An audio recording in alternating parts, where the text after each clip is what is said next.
اللہ و عترتی اہل بیتی۔ یہ امت مسلمہ، میں تم میں دو گراں قدر چیزیں چھوڑے جا رہا ہوں، ایک کتاب اللہ یعنی قرآن پاک، اور دوسری اہل بیت میری عترت۔ جب تک کہ تم ان سے متمسک رہو گے کبھی گمراہ نہیں ہوگے۔ اور چاہے تاریخ نے یہ ثابت کیا کہ 61 ہجری میں یزیدیت نے جو کام کیا تو وارث قرآن امام حسین علیہ السلام نے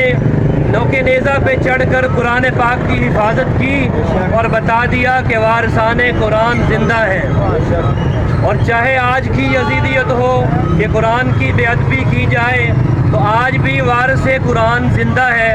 اور کسی صورت میں بھی، چاہے وہ ڈنمارک ہو، چاہے فرانس ہو، اور چاہے سویڈن ہو، امت مسلمہ اس قدر پر مشترک ہے کہ ہم کسی بھی حالت میں یہ گستاخی، یہ بے حرمتی برداشت نہیں کریں گے، کیونکہ یہ قرآن اور اہل بیت اور قرآن و پاک رسول نقطۂ وحدت ہیں، اور اس پہ ہم سب لوگ مشترکہ آج صرافہ ایسوسی ایشن اور تمام مسالک کی طرف سے ہم یہ اعلان کرتے ہیں کہ فی الفور سویڈن سے تعلقات بند کیے جائیں، اور یہ جو قرآن پاک کی بے حرمتی ہوئی ہے اس کا سد باب کیا جائے، اور پاکستان سفارتی طور پہ اس کے لیے بھرپور آواز اٹھائے۔